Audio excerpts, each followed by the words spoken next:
stop. Right now. Close your eyes and feel that deep, soul-crushing energy that pulls you to your phone yet again. It's that primal ache to send a message you know might be ignored. It's the desperate need to make a plan, just to quiet the fear of not seeing him. It's the obsessive compulsion to scan his digital life, searching for any sign that you still exist in his world. This energy has a name. It is the energy of the chase. And if this message found you, it's because your soul is screaming that it's had enough. You are spiritually exhausted from running a race where you are the only one competing. And in the quiet moments, you ask the universe, with a mix of raw frustration and flickering hope, is there a secret to flip this dynamic on its head? Can I do something to make him the one who seeks me, who feels that soul-deep urgency, who craves my attention? The answer isn't just yes. It's a cosmic certainty, rooted in the profound psychology of Carl Jung. But the solution is not to run faster. It's to stop running entirely and awaken a power within you so radical that it will not only stop him from fleeing, but you will witness with your own eyes as he begins to beg for your attention. This is not about cheap manipulation. This is a sacred declaration of your independence. In this journey, we will expose why your impulse to chase is a spiritual addiction that is stealing your magnetism. I will give you the key to an energetic detoxification, reveal the forbidden principle of the empty throne, and show you why a man will only ever truly beg for a queen. We will give you the tools to build that throne from your own divine purpose and pleasure, unveiling the final psychological trigger that your new sovereignty will activate in him. Before we unlock these secrets, a quick reality check. An incredible number of you who feel this pain and find solace in these videos haven't yet subscribed. Don't let the algorithm hide your breakthrough from you. Hit that subscribe button now, so you don't miss the key that could change everything for you in the future. And while you're at it, press the like button to declare to the universe that your chase is over and you're ready to claim your power. And I have one special request. Comment below and tell me where in the world you are watching from. Let's see just how far the profound teachings of Carl Jung are spreading to heal hearts across the globe. Now, are you ready to stop being the chaser and become the one who is irresistibly pursued? Let's begin. Let's begin. Before we can stop chasing, we must first be brutally honest about why we do it. And the story we tell ourselves is often a white lie. We tell ourselves, I chase him because I love him. I write to him because I care. I make an effort because I want this to work. We frame our pursuit as proof of our immense love and dedication. But if we look beneath the surface in the cold light of depth psychology, the real motivation is rarely love. It is an addiction. It is the addiction to validation. Think about it. Every time you chase him and get a response, no matter how small, a message back, a smile that accepts a plan, your brain receives a small injection of dopamine. It is a reward, a chemical rush that tells you, see, he does care about you. You are safe. You have become addicted not necessarily to him, but to the momentary relief from anxiety that his response provides you. And as with any drug, over time, you need larger and more frequent doses to get the same effect.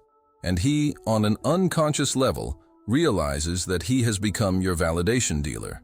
And that position of power is what destroys balanced attraction. This dynamic of chasing is not a test of your love. It is a symptom of your wound. It is born from the subconscious belief that I am not enough by myself, that I need his attention to feel valuable. It is the inner child with her abandonment wound who is at the wheel, terrified that if she stops pedaling, the car will stop and she will be left alone in the dark. And this energy of fear, of please don't leave me, I need my fix, is what he perceives. He doesn't perceive a confident woman who chooses to connect. He perceives an addict who needs her drug. Imagine the story of a woman we'll call Anna. She was the quintessential chaser.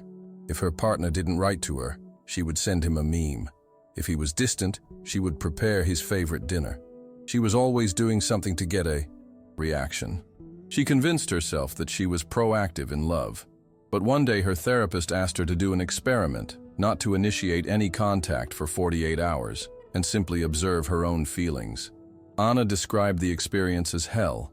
She felt a physical anxiety, an almost uncontrollable need for the phone. And in that moment, she had her epiphany. She realized that she didn't miss him. She missed the calm that his response gave her. She realized she was an addict. When a man feels that he is your source of validation, two things happen. First, he feels immense power and often abuses it, consciously or unconsciously, by giving you smaller and smaller doses to keep you hooked. And second, he loses respect for you because it is impossible to deeply admire someone you perceive as dependent.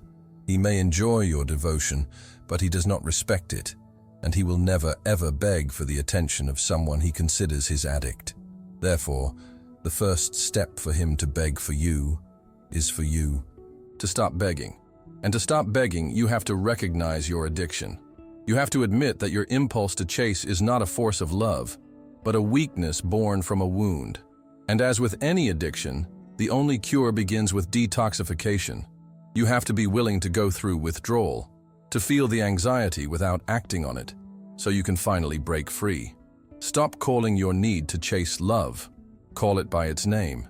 It is an addiction to validation, and only when you recognize yourself as the addict can you begin to become your own source of the only validation that matters, yours. And now that you have diagnosed the addiction, you are ready for the first step of the cure. In the next point, I will reveal what this consists of, the beginning of your energetic detoxification. You've had the courage to acknowledge your addiction to validation, the true force behind your impulse to chase.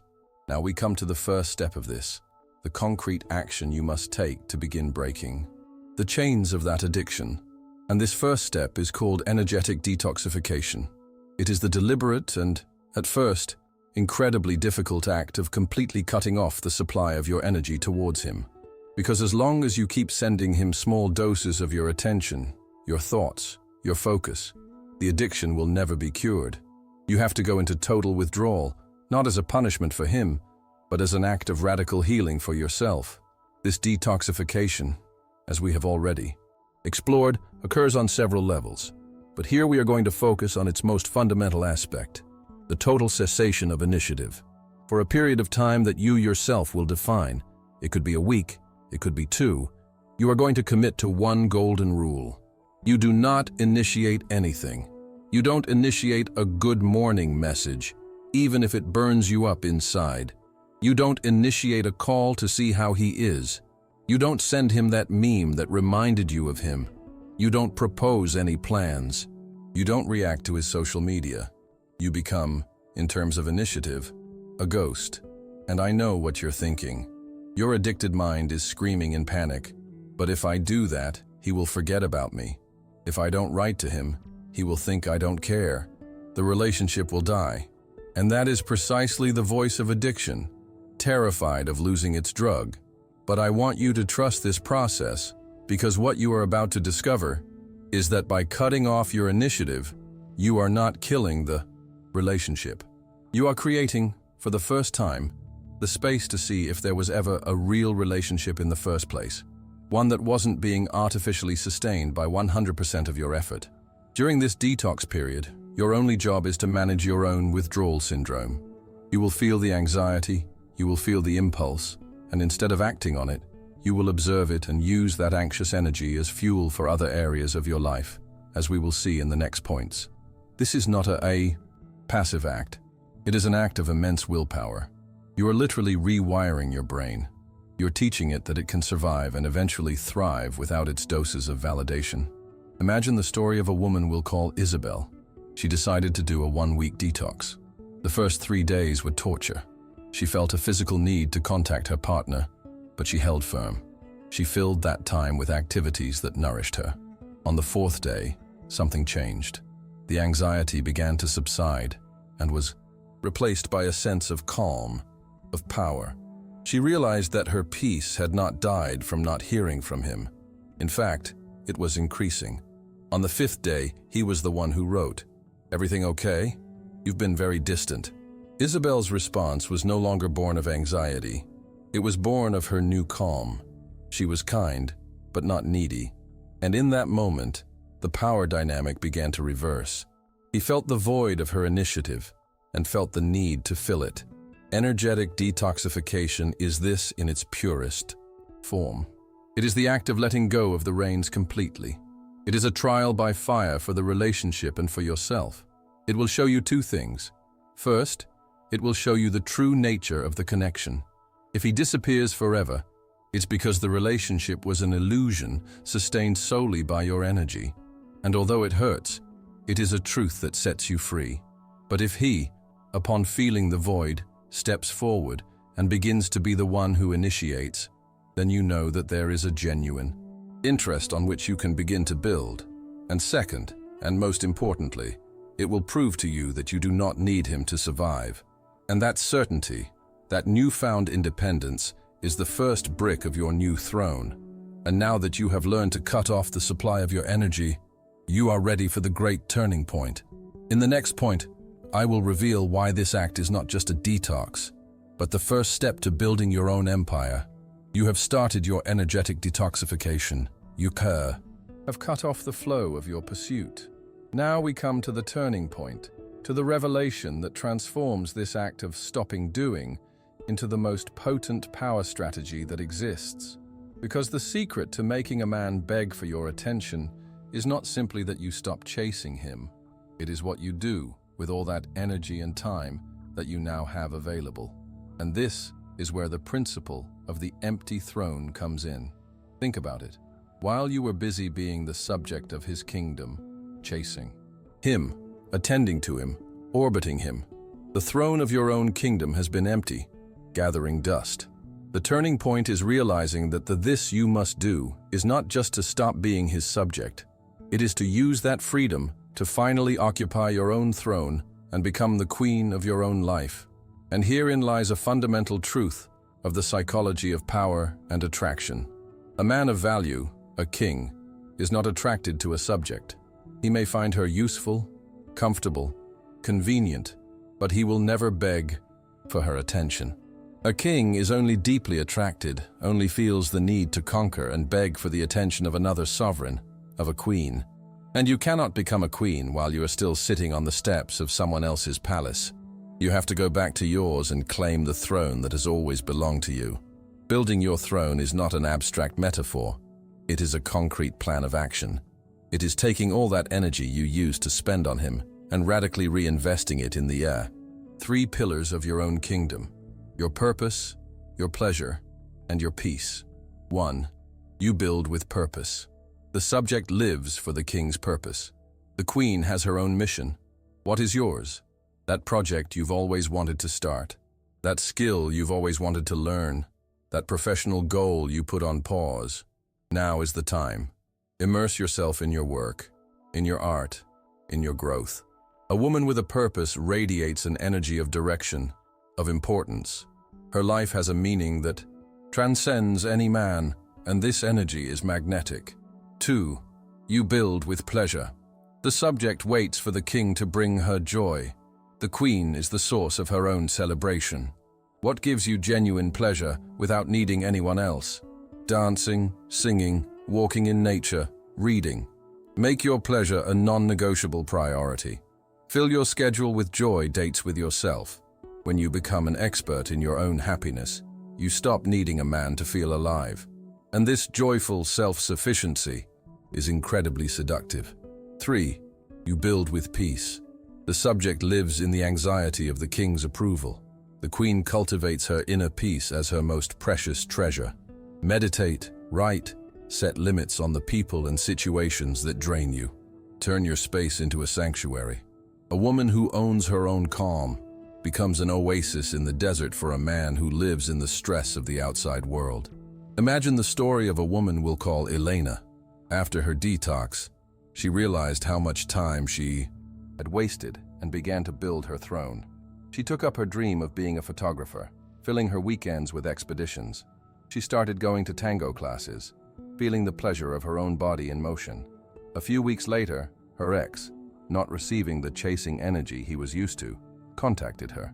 But the woman he found was different. She spoke with passion about her photos, with a light in her eyes that he had never seen in her. And when he proposed a vague plan, she, with total calm, told Him that she had to check her schedule because it was full. That was the moment he realized it. He was no longer talking to the subject who waited at his feet. He was requesting an audience with a busy and fascinating queen. And that's when his energy changed, from comfort to urgency, from certainty to longing. This is the turning point. Stopping chasing him is not enough. You have to give him something to chase, and that something is not you in your waiting state. It is the vision of you on your throne, reigning over a life so incredible that he feels he cannot afford not to be a part of it.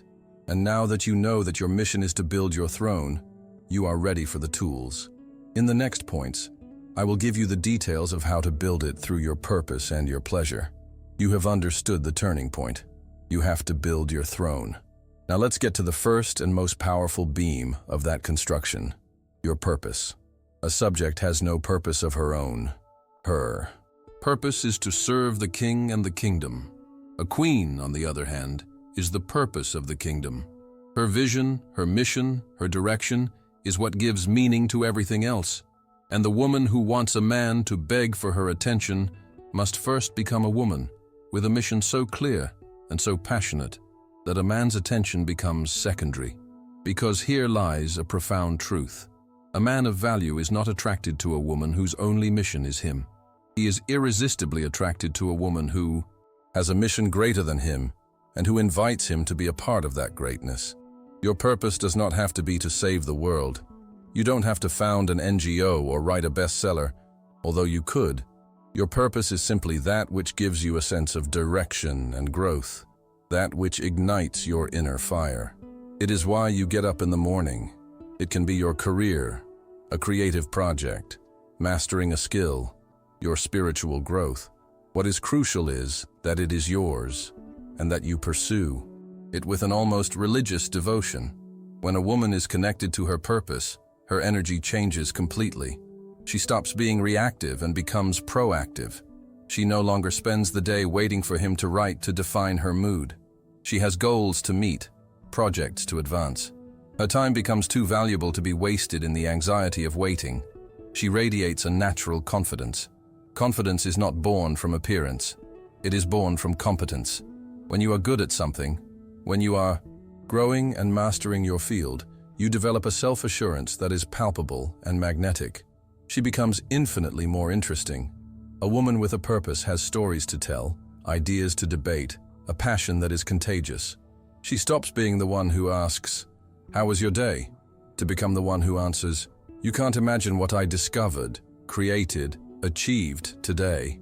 Imagine the story of a woman we'll call Clara. She was dating a man who was inconsistent. She would spend his silent days feeling empty. One day, she decided to stop waiting and start building. Her forgotten purpose was jewelry design. She took up her tools again, enrolled in an advanced course, and poured all the energy she used to spend analyzing him into creating her first collection. She was so immersed, so passionate, that she genuinely forgot about his inconsistency. A few weeks later, he reappeared, but the woman he found was different. She was no longer the anxious girl waiting for his call. She was an artist in the middle of a creative process, with her hands stained with silver and a spark of purpose in her eyes. When he asked her what she had been doing, she didn't tell him how much she had missed him. She spoke with overflowing passion about the challenge of designing a new ring, and he, for the first time, felt like a spectator before her greatness. He realized that his inconsistency was no longer the center of her universe, and he felt a subtle panic and an immense desire to be relevant, again in the life of such a magnetic woman. Your purpose is the framework of your throne. It is what gives you structure, direction, and power. It is what prevents you from collapsing when love is uncertain. A man can leave. A message may not arrive, but your purpose will always be there waiting for you, calling you to be greater. So I ask you, what is your mission? What fire have you let die out? Today is the day to reignite it, not so that he can see it, but so that you remember the warmth of your own light. And now that you have built the framework of your throne, you are ready to decorate it. In the next point, I will reveal the second building material, the power of your pleasure. You have built the structure of your throne with the steel of your purpose. Now we are going to upholster it with the softest and most addictive velvet that exists, the power of your pleasure. Because a queen is not only powerful and has a mission, a queen knows above all how to enjoy her kingdom. And the woman who wants a man to beg for her attention must become a master of her own joy, a sacred hedonist. If your purpose is what gives your life direction, your pleasure is what gives it color, texture, and an irresistible fragrance. And it is this energy of self-sufficient joy that becomes the most potent aphrodisiac for the male psyche. Let's think about the energy. The woman who chases, the one who lives in lack, often postpones her own pleasure. She thinks, "I will be happy when he asks me out. I will enjoy myself when we are together." Her ability to feel pleasure is conditioned by his presence and actions, and this energy of suspended happiness is heavy. It is needy. But the woman who is building her throne does the opposite. She practices the habit of being her own main source of pleasure here and now. She does not wait for anyone to bring her the party. She is the party. What does it mean in practice to cultivate your pleasure? It is an act of fine-tuning to what makes you feel genuinely alive without needing anyone else. It is the pleasure of the senses. It's putting on that music that makes you vibrate and dancing alone in your living room. It's buying those silk sheets just because you love the feeling on your skin. It's savoring your favorite food with an almost meditative slowness. It's lighting a candle with a scent that transports you. It is the pleasure of adventure. It's going alone to that museum, to that concert, to that small town you always wanted to visit. It's becoming the protagonist of your own getaways. It is the pleasure of non-romantic connection. It's cultivating friendships that make you laugh until your stomach hurts. It's having deep conversations that nourish your soul. Imagine the story of a woman we'll call Paula. She was dating a man who often put her in the background. One Saturday night, he canceled their date at the last minute. The old Paula would have sunk into sadness, but the new Paula, the one who was building her throne, decided to give herself the best night of her life. She put on her favorite dress, poured herself a glass of wine, put on her favorite music at full volume, and prepared a delicious dinner. And she posted a simple photo on her social media. The glass of wine, the food, and a caption that said, "My favorite date." His reaction was immediate. He wrote to her, "Who are you with?" And Paula's response was the embodiment of the power of pleasure. "With myself, and I'm having an amazing time." In that moment, he not only felt jealousy, he felt a deep and painful admiration. He realized that her happiness was not a button he could turn on or off. She was a powerhouse of her own joy, and he felt a desperate urgency to be part of that vibrant and self-sufficient energy again. When a man sees that you are a woman who knows how to be happy on her own, who finds pleasure in her own existence, two things are activated in him. First, he feels liberated from the immense pressure of being your provider of happiness. And second, he feels incredibly attracted because the energy of a woman who enjoys herself is the most seductive energy in the universe. It is a silent invitation that says, "My kingdom is a place of celebration and pleasure, and access to it is a privilege, not a right." Stop waiting for him to bring you joy. Become the joy yourself, and he, like a bee attracted to the most fragrant flower, will have no choice but to feel the longing, the desire, the almost pleading need to be able to taste a little of your nectar. And now that you have built your throne with the strength of your purpose and the beauty of your pleasure, you are ready for the final act. In the next point, we will see how this new energy of a sovereign queen inevitably provokes the reaction that gives the title to our meeting. You have walked the path. You have stopped chasing. You have initiated your energetic detoxification. And most importantly, you have dedicated yourself to building your own throne with the pillars of your purpose and your pleasure. You are no longer the subject waiting at the door. You are the queen who governs a prosperous and fascinating inner kingdom. And now we come to the final result, to the chain reaction that occurs in the psyche of a man when he is faced with this new and powerful version of you. It is the moment when the dynamic is completely reversed and his passivity is transformed into pursuit, and his pursuit often into pleading. Let's think about what has changed. Before, your absence was only physical, but your energy was still present for him, orbiting him, thinking about him. Now you have created a real absence. Not only are you not physically available all the time, but your energy, your focus, your mind are genuinely elsewhere, in your kingdom. And this real absence is what activates in him the psychological sequence that leads him to beg. First, the awareness of loss is activated. He realizes that he has lost access to the old you, to the accommodating and always available woman. But, and this is crucial, he realizes that at the same time he is missing the opportunity to meet the new you, this fascinating queen he sees flourishing from a distance. And this double loss, the loss of the comfort of the past and the loss of the excitement of the future, is what generates a deep feeling of regret. Second, the instinct of competition is activated. Seeing that your life is full of purpose and pleasure, he understands that he is no longer competing against other men for your attention. He is competing against something much more formidable. He is competing against the happiness that you give yourself. He competes against your book, against your dance class, against your inner peace. And he realizes that to win a space in your life, he has to offer you something that is even more valuable than the incredible company you already have, your own. And this challenge raises your value to a stratospheric level. Third, pleading is born as a strategy. Realizing your new queen status, he understands that his old low-effort tactics no longer work.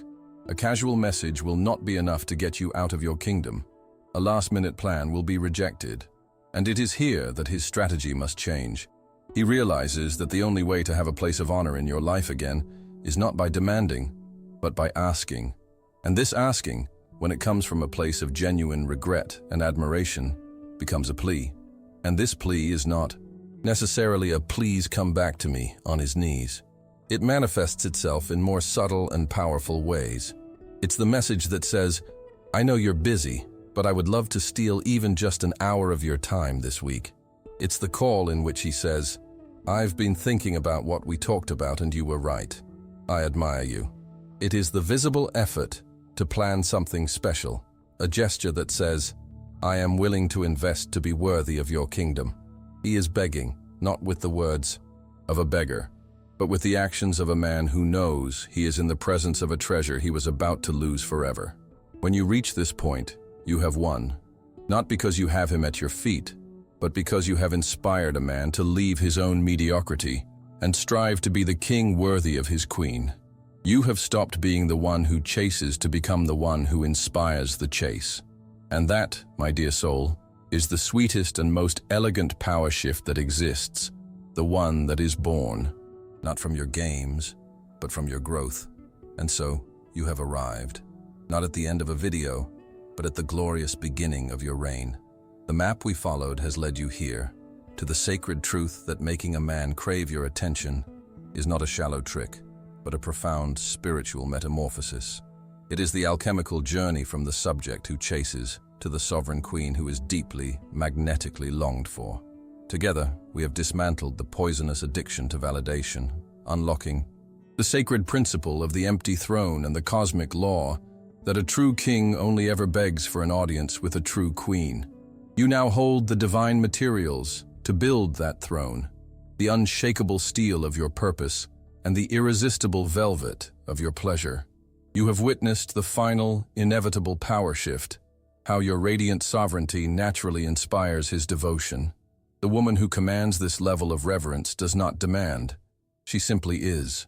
She is no longer a planet asking to be the center of his world.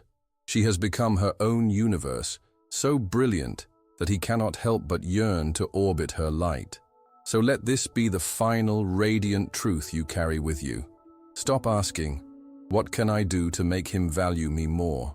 The only question that will ever matter from this day forward is, "What am I doing today to value myself more?" Thank you for walking this sacred path to its conclusion. But know this, your journey is far from over. Building your throne was the first step.